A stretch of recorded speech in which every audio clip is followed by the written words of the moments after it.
Hi everyone, welcome. Welcome to the second half of ethics class. And also, this is what we're considering the CTS. Did you know the CTS Symposium 3, Workshop 3. Ooh. Last year, we had some master students talk about hope. Alrighty. The previous year, we went to Utsunomiya, and we talked about different kind of approaches to politics and critical theory. So this one, Johan and I know each other roughly through the CTS network. So CTS is the Critical Tourism Studies International Network. I think we knew each other by name before face. Yep. And then coming to Japan and getting to meet Johan has been one of the highlights of my last couple of years, for real. Thank you. I remember the first time I met Johan was at the Critical Tourism Studies Asia Pacific Conference held at Wakayama University in 2020. That was the first time I ever saw Professor Johan. Do you remember? Yes, you graced me with your attendance at my presentation. Did I? And it was the most amazing presentation I ever saw. Johan stood up there and read a folk story. A fairy tale. A fairy tale of sustainability. And he wrote a fairy tale about dragons. And I sat there in awe because I was so happy that someone was trying something different, a different way to speak of sustainability, a different way of telling stories, a different way of learning, a different way of knowing, which we talked about yesterday, a different way of being, and a different form of teaching. And that was when I knew I'm Team Johan for sure. And then luckily enough, we spent time together recently. Yeah. And got to know each other, and I'm just so proud and so happy to have a fellow CTS international scholar who maintains that kind of spirit of creativity, of deep thinking, of slow time here in this classroom. I'm so happy and honored to welcome Professor Johan Edelheim. Everyone, who is going to speak to us today about why do we even bother getting out of bed? Yeah. So thank you, Adam, for the very warm welcome and for the invitation to come and speak to this class. And thank you all for actually being here, or for the and for those of you who actually asked for this to be recorded. Yes, CTS is one of my homes.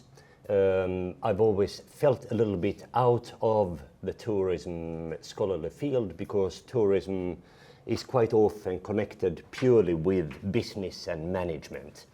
And I've worked in lots of business and management schools, and I've never felt really at home in them. And CTS, from the time I was a master's student and then through my studies and my professional career, it's been a place of hope. It's been a place where I've found more who I am and what I am. The other home I've had is an organization called TEFI, Tourism Education Futures Initiative, which was a group of academics who got together and said, the way we teach tourism in the world is wrong. We all know that the way the world is going is not good for the world. We are constantly extracting too much, we are too greedy, we are not caring enough about the nature or about one another. So we should teach tourism in a different way. So the Education Futures Initiative said we should do it in a values-based way. So values has then been close to my heart because it was when I wrote my PhD thesis, one of my examiners said, all right, so you talked a little bit about ontology and being, and you talked a little bit about epistemology and knowledge. What about axiology? And I went, axiology? What? How many of you had heard the word axiology before you saw the title of this presentation? Right, 3 people. No? Yeah. That says something. And this is exactly it. It's a strange word that isn't used that much. So in the book Teaching Tourism, what we did with a group of 48 colleagues from around the world, mostly Canadian, Northern European, but then also based here in Japan, was we looked at how can we teach tourism in a way that is values-based and really therefore transformation, transforming people, transforming communities. So let's see how technology works. This is always exciting. So, yes, my presentation. Why do you bother to get out of the bed in the morning? Why do you get bother? Why?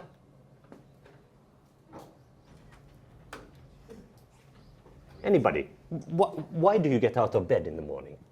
To pray. To pray? Okay. Because otherwise I'm going to regret. Otherwise you're going to regret? Social interactions. Social interactions? I want to see the dawn recently. You want to see the dawn? Goodness, yeah. Your morning is early. To make my day productive, To make your day productive? Yeah. and I fail it. So we have different reasons, and we'll circle back to this question at the end. Because the point with axiology is to ask the question 5 times.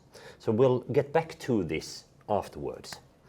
And the topics I'm going to talk about is firstly value, valorization, goodness, values, and axiology.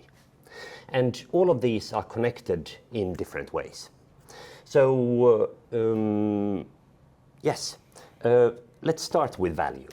And quite often when we talk about value, people have a preconceived idea of value. Something is valuable. Okay, so value is a word that is self-evident, but at the same time, it's bloody hard. Back in 1776, Adam Smith was talking about the values in the world. And he said values have 2 separate meanings.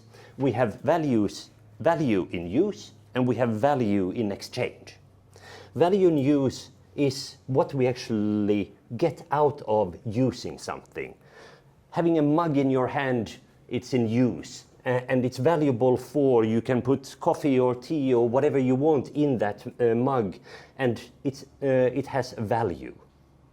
On the other hand, value in exchange is when we take something of value, for example the mug, and we give it to somebody else, and that somebody else gives something back to us. So we have an exchange of values. And this exchange of values is what then Adam Smith was really interested in, because he looked at value from the perspective of exchange, supply and demand. And he said that everything in the world has value. That roof space, he could probably calculate a monetary value of the roof space, what it costs to build that roof space, what the things inside the building cost that this protection creates. And all of these are different kinds of values. So doing a value, you build something, it creates a value, and you have to give something in exchange. But value is then finite, isn't it? Because after we have done the exchange, there's nothing more to it. And the challenge with this as a base model is it's too simple. We can't really do much with value.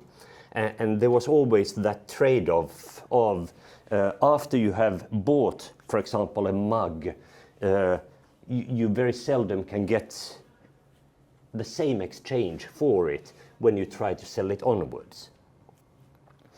And there's certain things that don't have much value. For example, if we fill that mug with water compared to if we fill the mug with gold, which one do you pay more for? Gold. Very good. And is that true in all situations? Why is it not true in all situations? If I'm extremely thirsty. If you are extremely thirsty, if you're standing in the middle of the desert and you are thirsting to death, then having a cup of gold is not going to help you at all, but having a cup of water would help you. Which means that that cup of water, suddenly its value has increased tremendously, and the gold is actually totally irrelevant out there in the desert. So what Gossen in 1840 came up with was something called the decreasing marginal utility. Value in exchange is determined by marginal utility of the last available unit. And this is a really, really significant theoretical expansion of the value theory. Because if we talk about the decreasing marginal utility, for example, water, in normal days we don't pay so much for it because there's lots of it around. But the less there is of it, the marginal utility becomes greater. So therefore, the less water there is, the more we are willing to pay for it. So here we have a supply and demand in action. And as such, it becomes much, much easier to determine value. But value is not just about exchange either and use. At times you can have something that is valuable, but then somebody else copies that and creates exactly the same thing. So how do you then provide value? For example, the first maker of these bottles that Adam is using and that I'm using, it was a Canadian company, and they created value by making these bottles. They're thermo bottles, and people were originally paying lots of money for them. But then somebody just looked at it and they started to copy it, and afterwards the price was dropping and nobody wanted to buy the original Canadian bottle anymore. However, what they did was they said the value in use is still stronger because it's going to be more durable. So with this cheap knockoff, it's probably going to break in half the time compared to that. So the value in use of the one flask compared to the other is therefore greater. So we have a few theories here. We have the idea of value in use and exchange, and we have also the decreasing marginal utility. So value is this entity that we are thinking of when we think of something that is of value. In tourism, we have something called value co-creation. You've heard about it? What is value co-creation? What do you do when you co-create value? Who co-creates?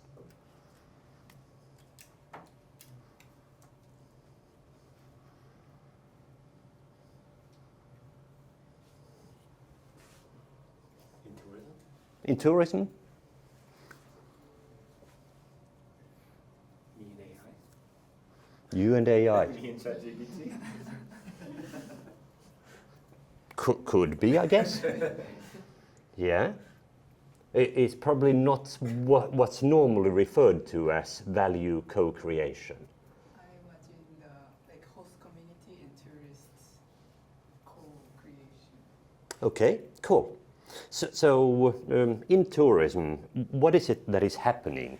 Do we have value in exchange or do we have value in use in tourism?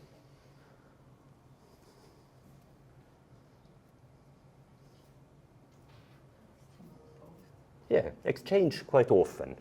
And the reason why it's exchange is because tourism works within a capitalist system. Quite often what we are doing in tourism is we are exchanging values. I am paying a certain amount of money so that somebody brings me a cup of coffee.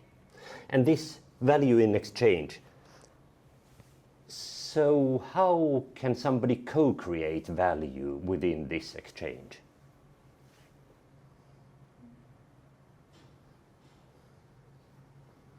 I mean, the value that is created is that cup of coffee that costs less than 100 yen. Poor buggers are paying 700 yen for it because it comes out of a Starbucks cup and it's rainforest friendly and so on, or whatever. Where does the co-creation happen?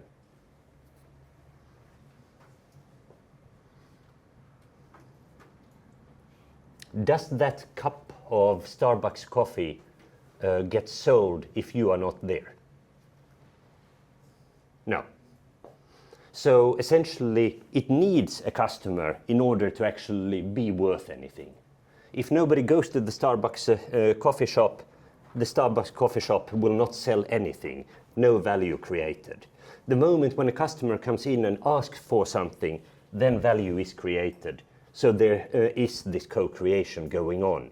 You need to have a customer, you need to have a service provider in order to have co-creation going on. But is it that simple? What is then how does this add value to the context? What is it that is happening inside here?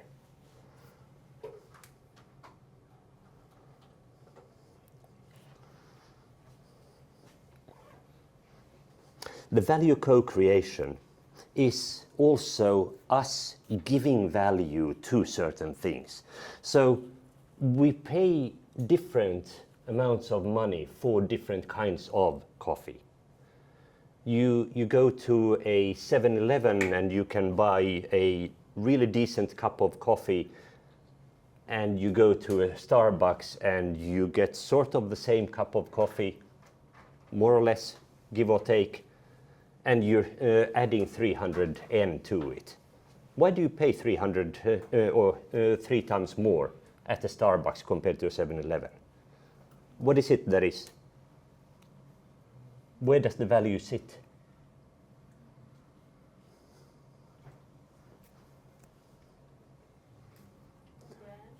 In the brand? The brand is part of it. Okay, Starbucks sounds as if it would be more qualitative than 7-Eleven. Is it only the brand? The seating space. The seating space, yep. Sitting down at the Starbucks is something that you also... So actually, that is part of the co-creation. Here we actually have spaces where we can sit, and Starbucks are usually really nicely done. The seats are nice. I tried to go and have a coffee at a 7-Eleven today, and they had a seating space, but it was closed off, so I had to sit outside the 7-Eleven. And the value was sort of decreased. So we have these ideas of how value actually increases. But that then brings us to valorization. Valorization is the thinking or stating that something has value, or the act of making something valuable or useful from existing substance. So valorization is when we create value, or when we state that something has value.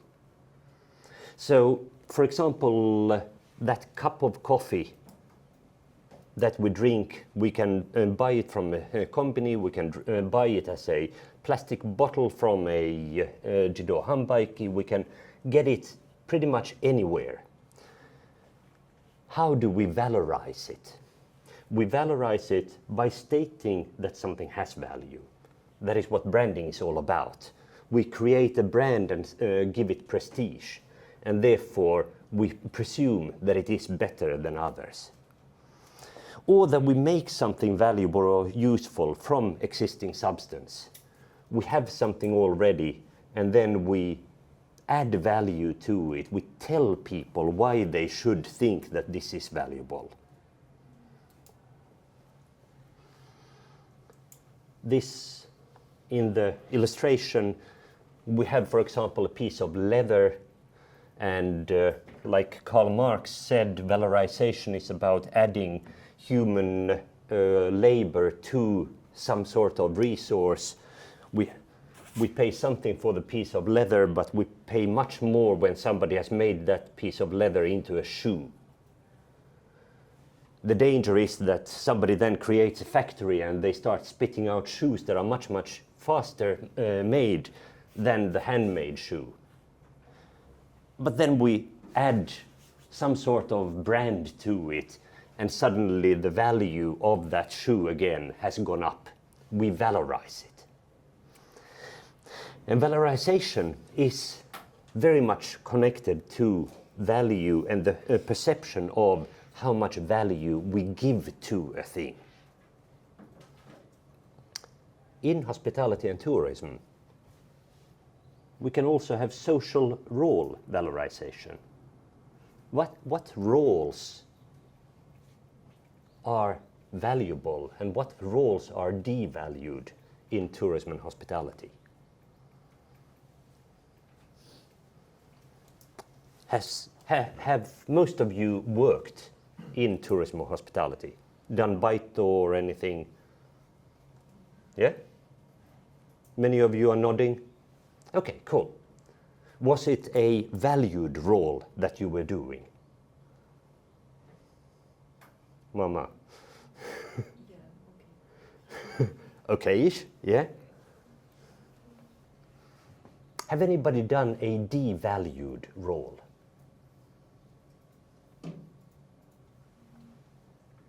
What kind of roles do you want to have when you finish your studies? What kind of job do you want?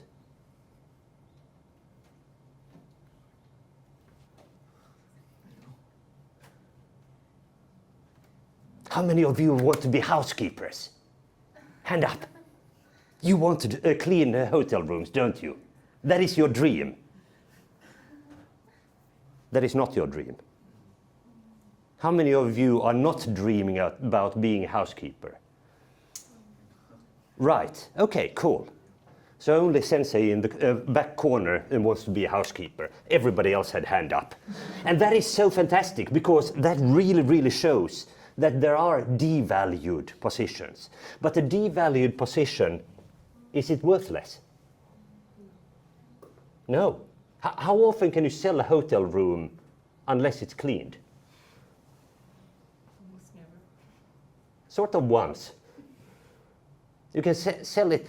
I mean, imagine walking into a hotel and they said, sorry, all the housekeepers walked off. We only have dirty hotel rooms. How much do you pay for it? It's Ichiman-en right now. Would you pay Ichiman-en? It's the only place to go and stay. You don't? How much do you pay for it? If it's not clean and there's the only day I should stay, I prefer to pay less. All right, how much less? Maybe half. Maybe half of it, yeah?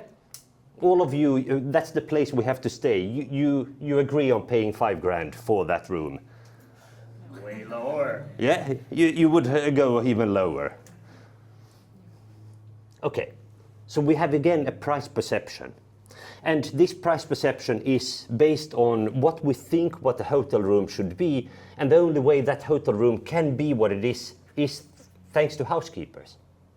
But at the same time, none of you wants to be a housekeeper. All of you want to be a hotel manager, ne? What's so good with being a hotel manager? How many hotel rooms do you sell by being a hotel manager? If they're dirty, they're dirty. And believe me, the hotel manager is going to be there cleaning them. But we have roles that are valued and we have roles that are devalued. How can we then create social role valorization? How can we add value to social roles?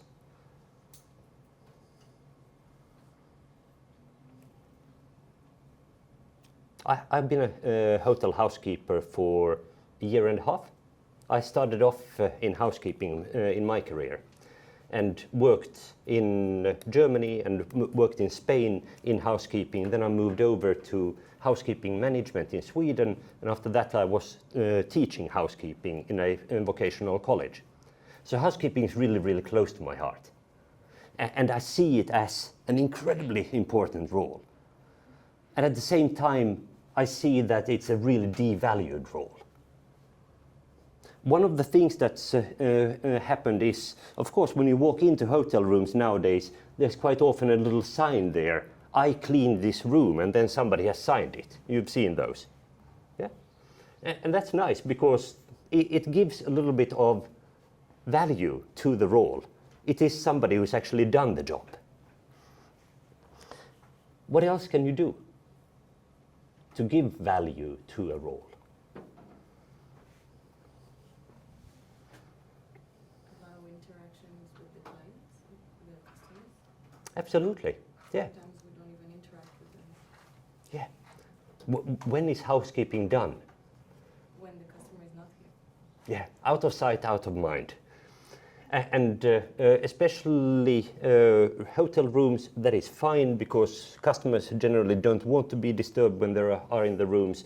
But public areas, that's one of the places where you can actually add value to a social role by bringing people into view.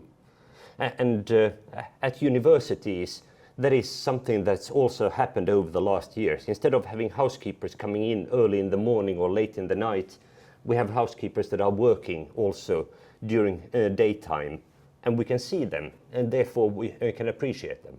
Next time you see a housekeeper, thank them for their job, because it's really, it's so part of why we are valuing our environments. So this links into what it is that we actually think is good. What is good? Well, good is quite often a thing that we attach to things. We are happy about a well-cleaned classroom. It's good. So therefore, we can determine, yes, this is good, that's bad. Plato talked about the good, and he used the analogy of sun. He said, good is like the sun. Good is not, we don't have the sun as an entity in itself. We are happy about what the sun does. It provides life and it provides light so that we can see things. And in the same thing, the good is something that provides meaning to things. We can talk about how well cleaned a room is by knowing about good and bad. So it gives meaning to how housekeeping is done. It gives meaning to lots of different things. We through what is good and what is bad, we can talk about matters and tell, yes, this is good. At the same time, good also lights up. By thinking of what is good, we can see it clearer in front of us. Hartman said that good is concept fulfillment. Yesterday we were talking with Adam about his wish to buy a good watch. And what Adam said was he's got so much problems choosing a good watch because he have all these different things going through his mind. On the one hand, he of course wants a watch that is punctual, and he wants to know that it's actually going to hold time. On the other hand, it's a little bit about prestige. we were sitting around the dinner table, and Adam was looking at everybody's watches and saying, "Oh, you got sports watch. Oh, you got that and that watch." So one of the reasons why Adam is still thinking about buying a watch is because he can't decide what goodness he wants out of it. There's also the sustainable factor. Actually, do we know the carbon footprint of the watches that we buy? How was it produced? And also the Hamilton watch, the really nice Hamilton watch, was connected to the American Army. It was my favorite watch. I wanted to buy that one, but it was from the soldiers there. And so I couldn't ethically buy that watch either, so that destroyed it. Absolutely. The watch, of course, have to be there when he goes out surfing. So all of these things needs to be counted into it. And this is about concept fulfillment. In order to decide what is good, you need to know what thing is it that you're looking for. What is the goodness that you see? And only when you fulfill all the criteria for how you determine something to be good, you can then decide, yes, this is good. Have a look when he's actually has a new watch. Then you'll know if he's come to a concept fulfillment. Cooperman says, good is that what is worth having or being, taken purely for its own sake, or what is such it is preferable that it exist rather than not exist. So good is something that is worth having or being. And it's preferable that it exists rather than it does not exist.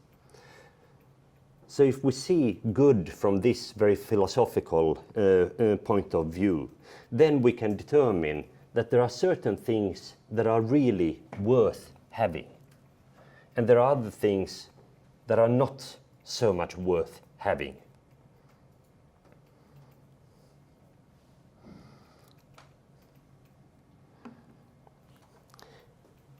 Certain things that are worth having are things that we need for our daily life.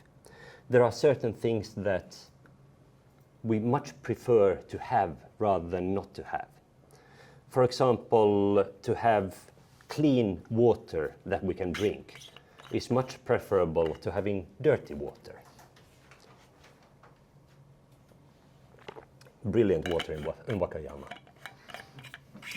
To having clean air to breathe is much preferable to having polluted air. To have a decent life where you get paid decently is much preferable to living in slavery. Having freedom to choose what you're going to be and who you're going to be in your life is much preferable to somebody else telling that is what you're going to do. So goodness is very much what is worth having or being. And that is preferable that it exists rather than not exist. So here we have now three ideas of how we can think of what is good. And this then leads us to values.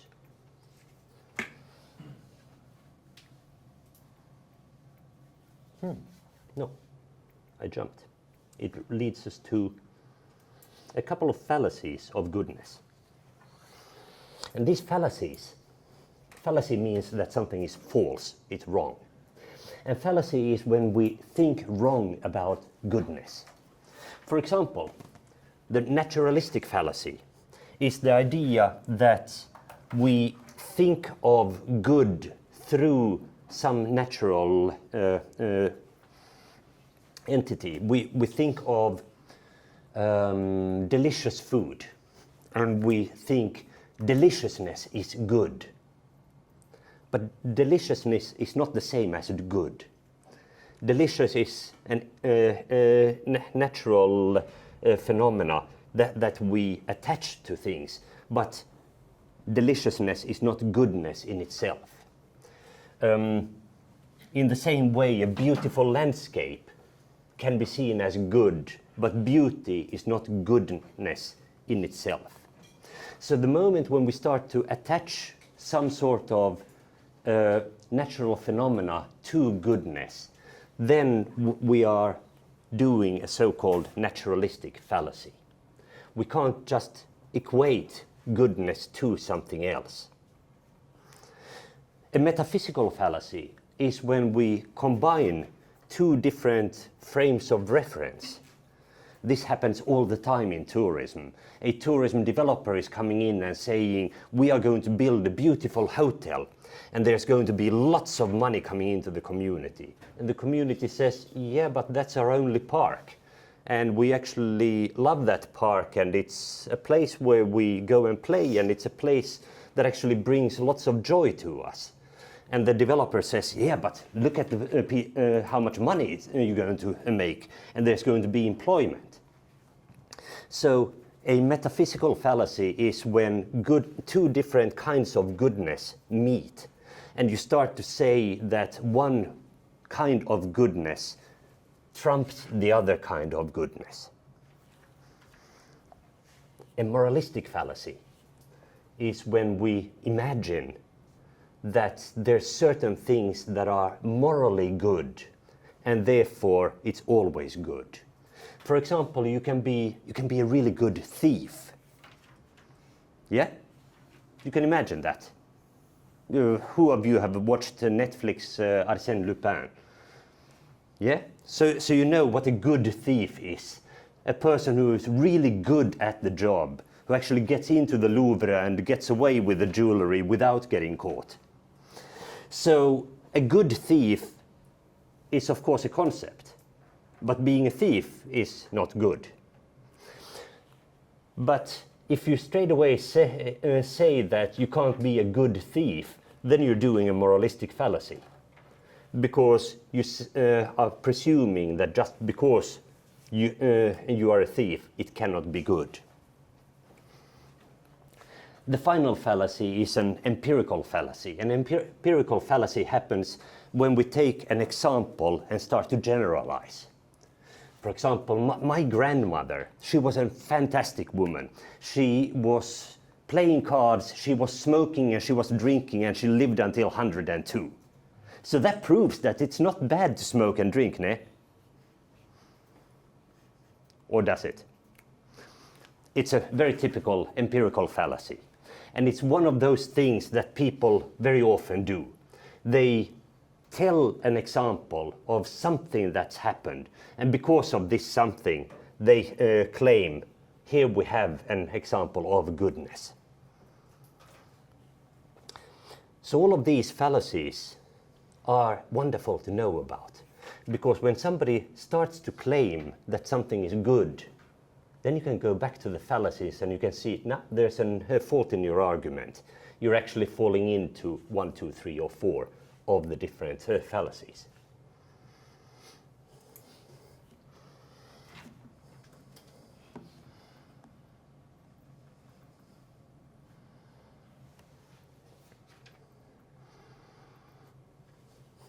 So that takes us sort of over to values. And the idea of having different kinds of values is something that we use in our daily life. There's values, we use it so often that it almost loses its meaning. We talk about Wakayama University has certain educational values. And if you go into Wakayama University's website, you can actually search out the values that this university stands for. The university stands for a regional education, high quality. It stands for interaction with community. It stands for an international atmosphere. And all of these are values that are stated up front and clearly. At the same time, when you talk with people about values, they quite often say, they're so subjective. And they complain that values is hard to talk about because there's no objective base for values. So different people have been trying to work out how can we actually put values in some sort of relationship. And one of the ones who did it, Hartman, back in 1960s, he talked about the hierarchy of values. And he said there's 3 types of values. There's intrinsic values, there's extrinsic values, and there's systemic values. And an intrinsic value, what is an intrinsic value? You've quite clearly talked about this in class. What is an intrinsic value?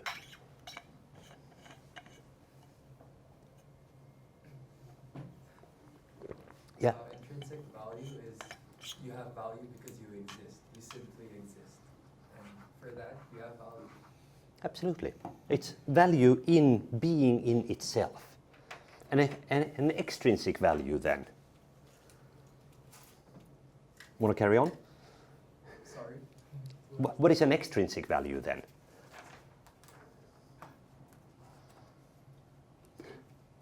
Anybody want to help him? Yeah? I think it's the opposite. It's when it's not like you valuable not because of you exist, but because of your function. Because of your function, that's a really good word. So you add value to an intrinsic value through your action or through its being. What's then a systemic value?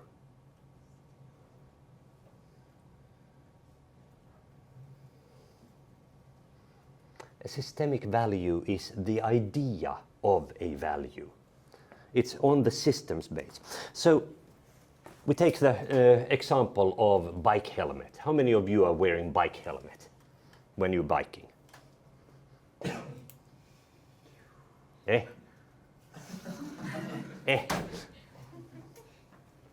There's a saying, every human being has 2 lives. The first life ends when you realize that you have only one. We came driving yesterday and we saw all these people who were driving without lights and without helmets and so on.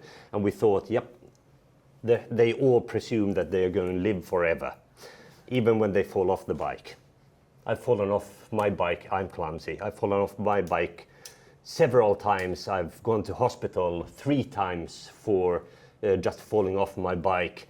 And bike helmet has saved me to still stand here and talk.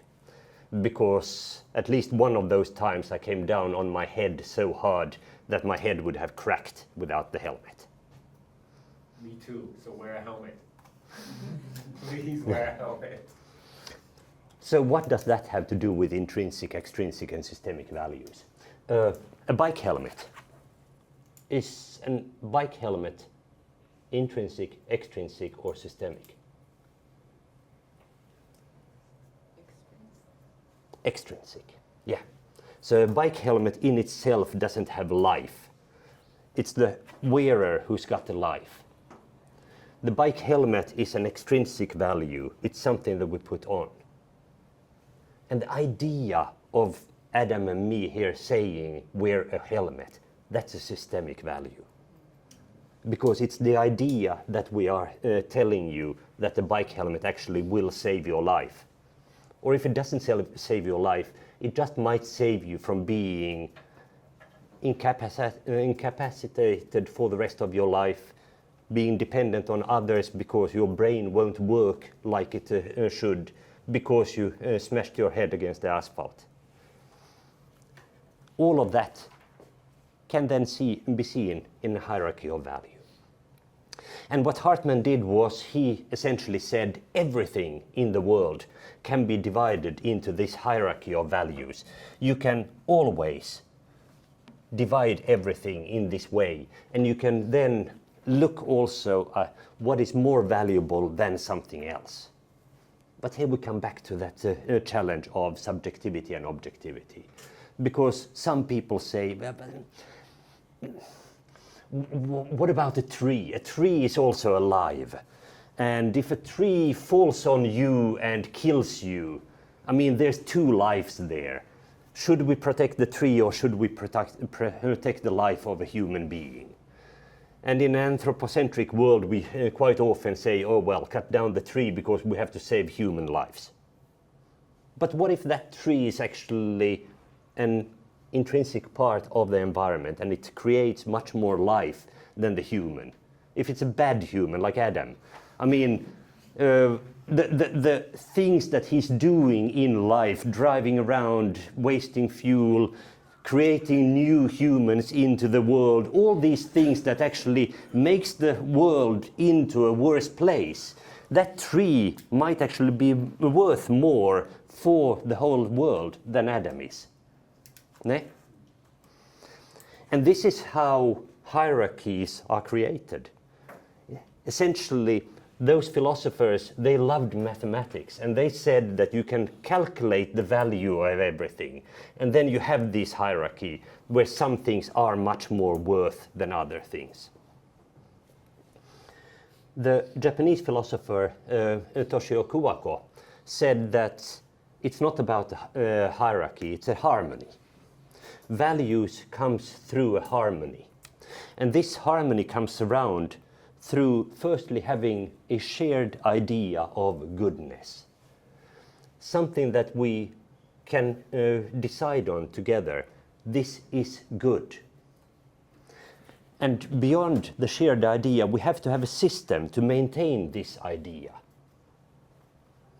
We all decide that this is how we are going to act so that that goodness comes around.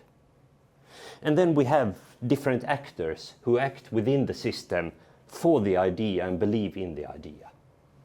And when we have these in unison, we have harmony. And this is value. This is, for example, how a cultural value comes about. When I was drinking my coffee outside 7-Eleven today and was eating my onigiri, I didn't go walking with it. I didn't do tabearuki. And that was one of these things that comes, of course, from the idea of goodness. Because you can't do tabearuki in this society. It's bad. It's good to sit down and eat and give value to that moment. And as long as we all believe in this idea, then we maintain the system by sitting down and eating and not walking around eating. And as long as we, all actors, believe in it, there's harmony.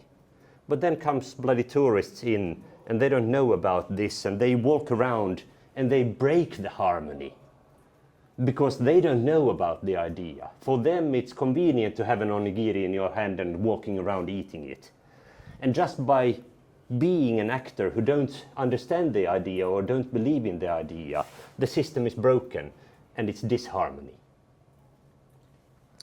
This idea of value as harmony is a wonderful one because it works from a very small scale on your own in the things that you are doing while you get up in the morning to very big scales of how communities coexist. Harmony can be misused. People can use the word harmony just to hold on to certain things that are good for them. So therefore, it's very important to every so often go back to the idea and make sure that all the actors who are part of this harmony agree on the idea. We have an idea that democracy is the best way of ruling a country. And as long as we believe in this, we are maintaining the idea of democracy. How many of you come from countries where you are allowed to vote? Most of you? Cool. Does it matter that you vote?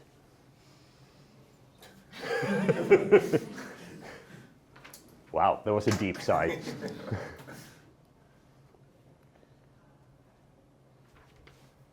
Mama? How many of you think that you can make a change by voting?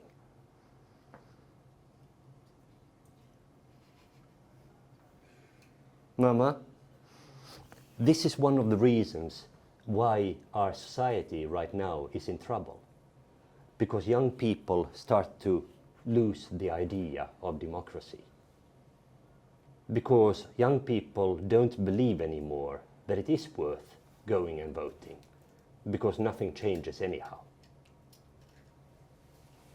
Because if we all have the idea that something good comes out of us getting there, giving our vote, and actually seeing results through having good politicians, then we would believe, and that harmony would be sustained. But because we stop believing in an idea, we stop accepting the system. Last year there was 68 national elections around the world. 68. In 42 cases, more than half, there was violence after the election because people were not accepting the result of the election. That is sad. That means that democracy and the harmony that is brought along from it is really in trouble because people don't tend to believe the idea anymore. When we then attach this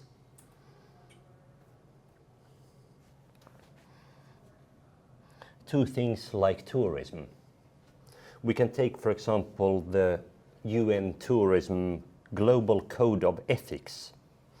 It says tourism, if ethically conducted, is capable of contributing to economic development, international understanding, peace, prosperity, and universal respect for and observance of human rights and fundamental freedoms.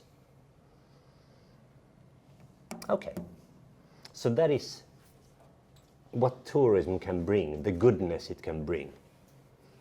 Who determines what's good and bad? In UN Tourism, we have a group of people who are determining this is good for the universe. This is good for all of us. And they do it in a certain order. For them, the Global Code of Ethics starts with contributing to economic development, international understanding, peace, prosperity, so there comes economy again, and universal respect for and observance of human rights and fundamental freedoms. So that tells very much about the values that they're holding and what kind of values they see as being important. The idea that they have, the system that they're maintaining, is therefore about economy, understanding, prosperity, and peace and harmony. So we have in Axiology so-called aspirational values and we have lived values. Aspirational values are those that we aspire for. And if you go and read any company's website, you will find their values, the aspirational values. Companies are always telling about how much good they're going to do for communities and what kind of benefits people are getting from interacting with them. How many do you think are stating in their goals our values are we need to increase profit?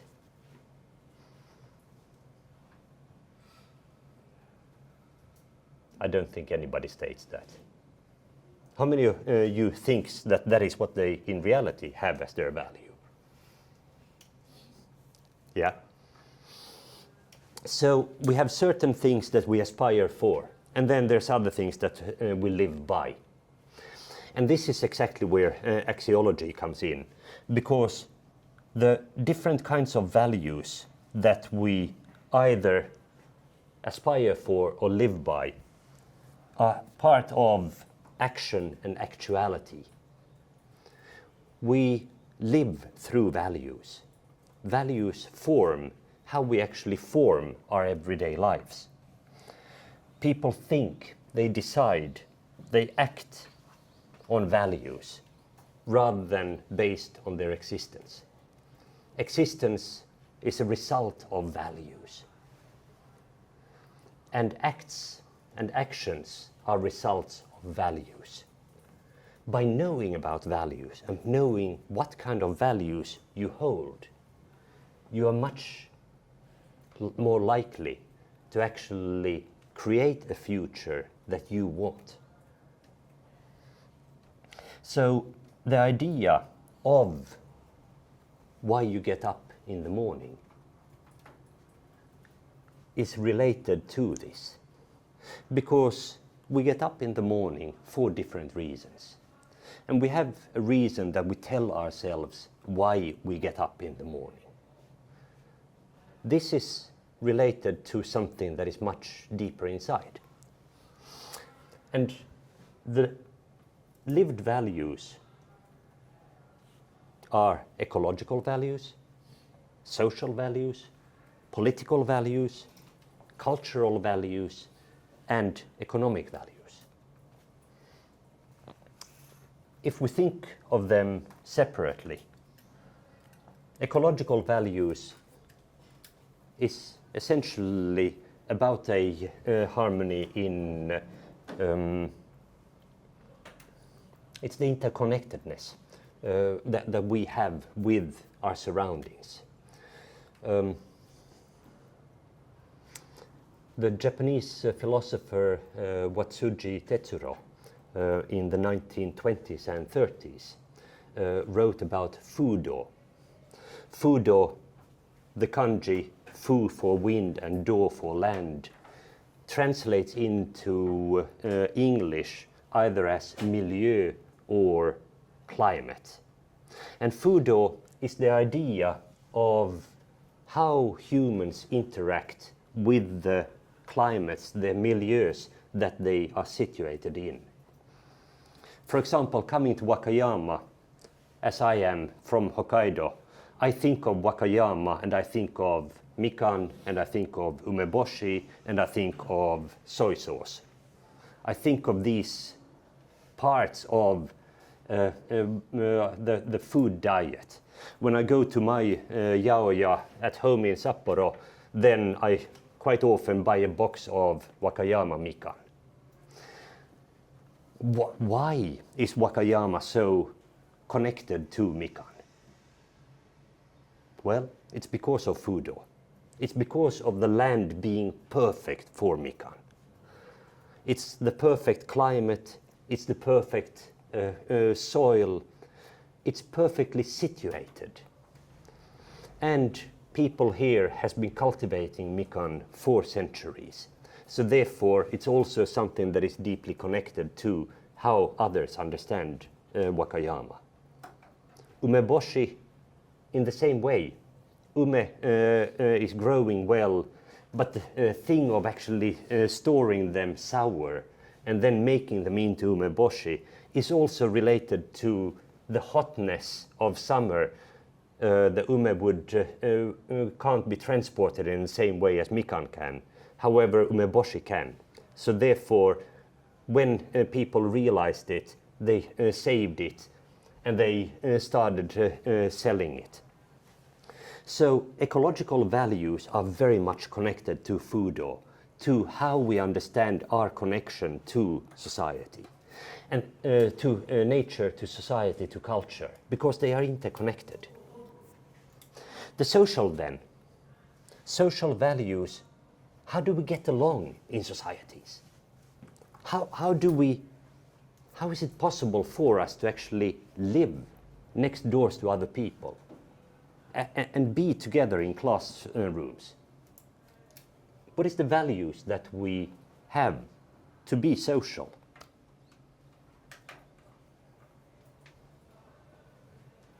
There's three things. We respect life. You wouldn't come to this class if you would be worried that one of your classmates is going to start shooting you, would you? No. So you are concerned for your life. The moment when you feel safe, that you are actually going to be safe and your life is not going to be harmed, you can socialize. Secondly, you expect different agreements to be held.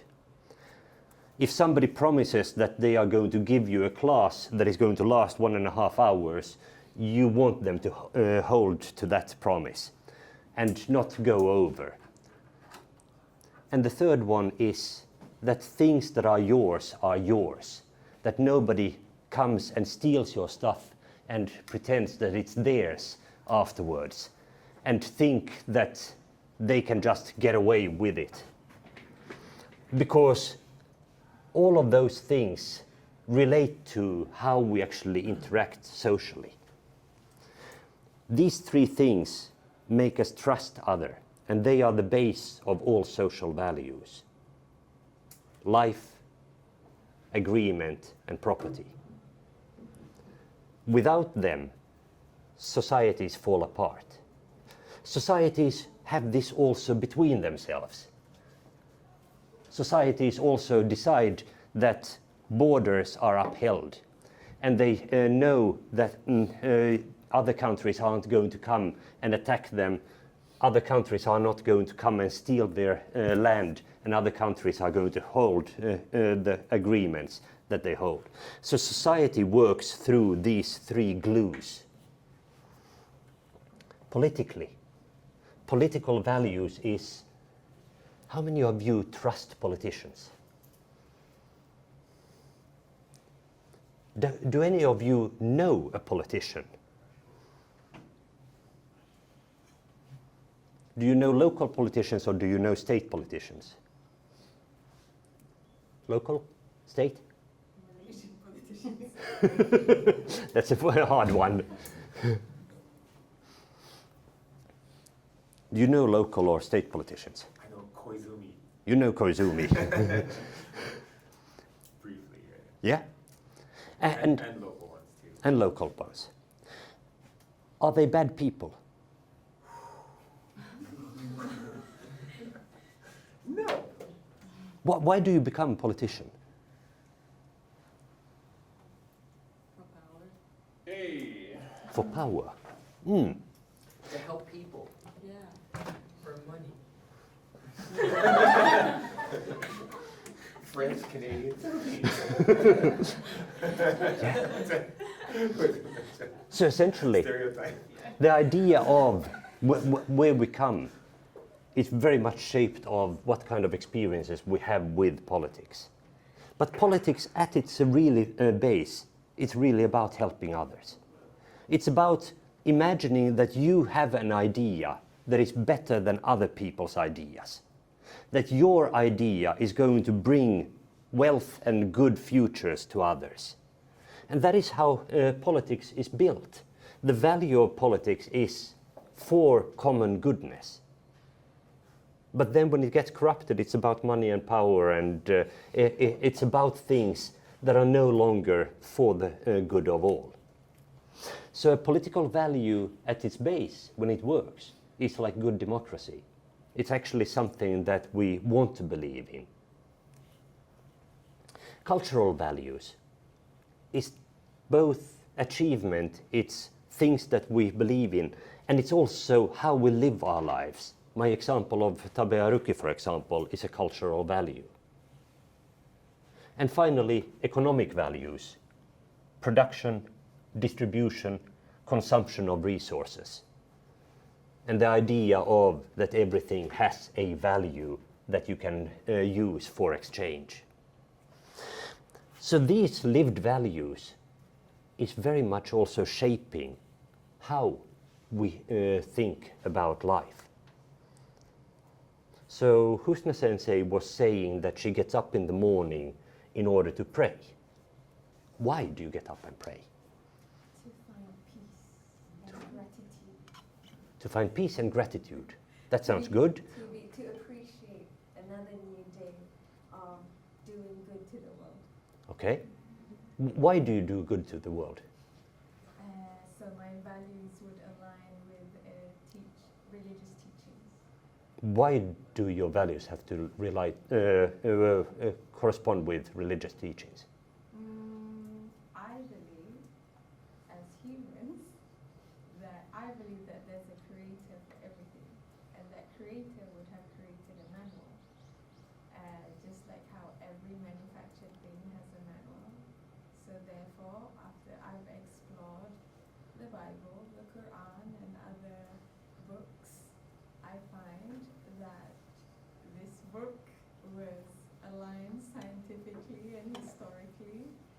So therefore, I believe that, okay,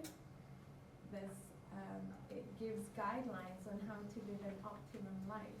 That's wonderful. Yeah, and that is the beauty of spiritual. But why do we need to live spiritually? I believe that we are all spiritual beings in a way. Mm. We're all connected socially with the environment, with animals. We need to live in harmony and spirituality. I think modern lifestyle ignores the spiritual aspect. That's why there's a lot of mental well-being issues also. Absolutely. Cool. So that is why you get up in the morning.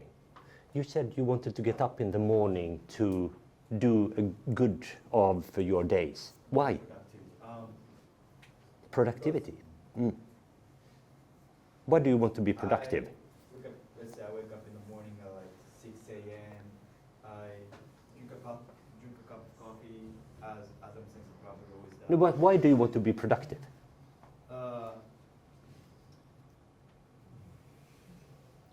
Me personally, right now I am working on my thesis. Okay, cool. In the Why, morning I can probably, why is the thesis important? to get my degree first. Why do you need a degree? Oh, it's like it's like a Greek philosophy of because I started. Okay, why do you have to end something you start? I just don't want to fail, and if I fail, I feel like somebody would judge me. Why is it important that what other people think about you? That's not actually important, I guess, but especially like my parents always support me by, let's say, paying for tuition, Mm-hmm. paying for, or giving me some allowance sometimes Yep. to. So why is the family important? Families, well, there is no reason. Family is important to me because they gave birth to me, and the parents is the first reason that I can live my life in this world. Because of my parents, I can enjoy, I can have emotion, I can have everything I have now. Thank you. So that's why you get up in the morning. Oh, I guess so. Yeah. This is axiology. Never do just one why. Always do 6 whys. Then you come to the reason why something is done. When you've asked the question 6 times, then you actually come to the value. The value is not about the thing that you hear first. And this is incredibly important because quite often we assign something to a lived value, but beyond that lived value is something much deeper. And this is what we're digging into, because if we know why we get up in the morning, we actually know also how we can make a better world for ourselves and for others. So the question why is incredibly important. And when you're writing your thesis question, make sure that your thesis question has a why in it. I see way too many theses with a what and a how or a when. They are descriptive questions. Why is an axiological question. Why actually goes to the depth of why something is done. What I leave you with is the idea of Adam's watch. What is good is concept fulfillment. We know what is good by determining how something is good for our purposes. Regardless if it is our studies, the things that we are consuming, or the friendships that we have. We share values through a harmony of ideas. we have to have a shared idea. The moment when we start to lose the idea, this can be as little as in your relationship with another person. You live together with a person and you share values with them. You want to create a life with them, but then at some stage you don't agree on where to go anymore. And that is because you haven't talked about your idea of goodness, what it is that you think is good in life and where you want to go with your life. This is also why disharmony happens and people split up. Finally, axiology is a radical futures project. Knowing about values is about creating action and actuality. It's about creating where we want to go. And that's where I'm going to leave you.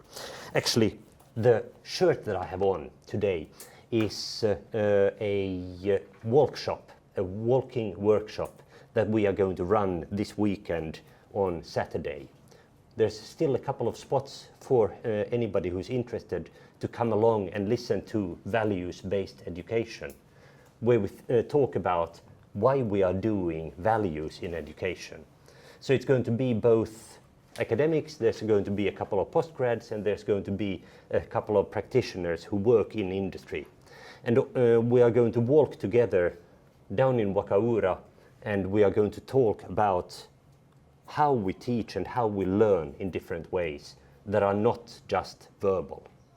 So the website for this, you can find it on the program, but it's essentially the same as what I have on my shirt. It's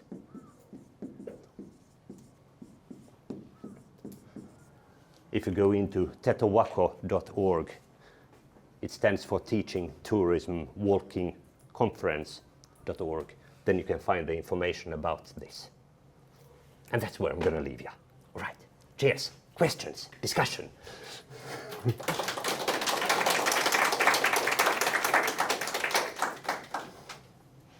Thank you so much, Johan. That was quite a journey, and I love this design. And we go on a journey with you all the time with these diagrams and images. We have 10 minutes for reflection.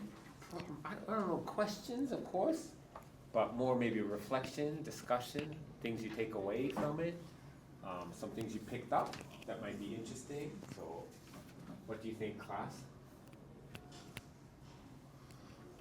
Lost to two. Quick question. Yep. Thank you very much for the lecture. I had a very deep reflection in myself. Just a quick question. I would like to know why you said we have to ask why for 6 times. Where does 6 times come from? It's your invention. Not 10. Yeah, I was wondering, like, because while you are demonstrating with these 2 people, I wanted to know why. I demonstrated with the 2 people sitting on next to you because I remembered what they were saying as why they got up in the morning.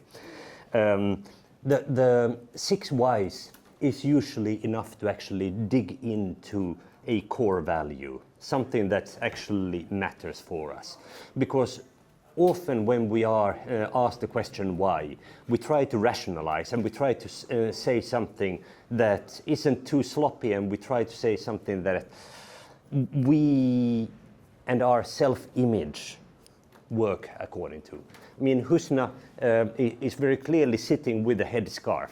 So saying that you get up for prayers in the morning, that sort of works with your self-image as well. But beyond, what is it with the headscarf and what is it with getting up for prayers in the morning that actually has a meaning? And that is why I dig in, and because I know Husna Sensei from before, that's why I did. So, hey, son, and we also had a small interaction before, so I sort of felt that I knew him, and therefore I dug in there. And doing the same thing in terms of asking this, you come to something that actually has a meaning. because getting up to be productive can lead in many different ways. Yeah. It comes from your own experiment with people? It comes from a publication by Diane Dredge. Oh, okay. Yeah, who was talking about the whys. That's where I learned it myself. Okay, thank you. Thanks. Yep. There's a small mic. This is just for the recording. Yep. Yep. Cool. What caught my attention is how many times you emphasize the importance of knowing our own system, value system, Yeah.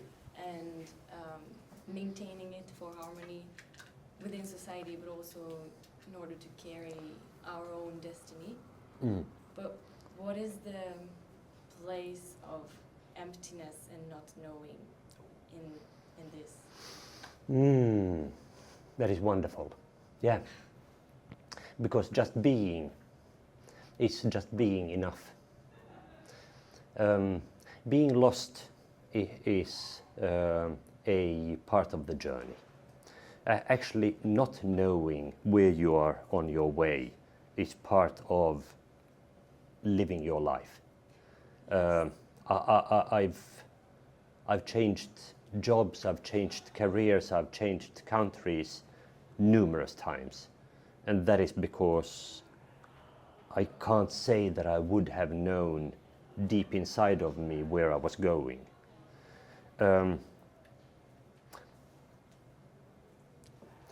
I believe understanding where you are heading is also a reflection, and it's a maturity. Being lost on the way and feeling emptiness on the way is definitely something that is very human. Finding and actually knowing to look for some sort of a meaning for your values is sort of what we should do. Because quite often we fill our days with rubbish otherwise. We think that I'm going to be happier if I consume more. I'm going to be happier if I go on more exotic holidays. I'm going to be happier because we want to have some sort of meaning to it. But they might not give us anything if that is not what we actually value inside. So actually the quest for thinking of what is my core value is an important one. But I believe this is the matter of the whole life. I don't think at what point we really know. I personally value change and welcoming change. Yeah. I don't think we'll ever know for sure where we're going and be able to maintain a harmony forever. No, and like we talked with Adam earlier about the idea of harmony, and he was critical to that harmony stands there in the center, and he said that at times harmony can be so bad if there's lots of people that are maintaining a certain idea, and you come and you question that idea and you don't believe in it, and therefore you sort of bring disharmony, but at times disharmony is needed to actually create change. So the idea of the need for change is very important. I did not walk out of school knowing where I was going. I stopped going to school when I was 16 because I'm dyslexic, and therefore I always presumed that I'm dumb, and I didn't go to high school. I went to a vocational college and became a chef and worked in hotels and worked in restaurants, and little by little I then ended up in a place where people needed a teacher, and then I started teaching what I used to work with. And because I've always felt absolutely isolated in my home country, I wanted to get out. And I've been following a career that's been very international. I had no clue that I was going to work in Japan. I had no clue that I was spiritual. I had no clue. It's lots of things that you figure out on the way. And that is because you dare to just go on if you don't feel satisfied where you were. Can I ask one last question? Why do you wake up in the morning? Why I wake up in the morning?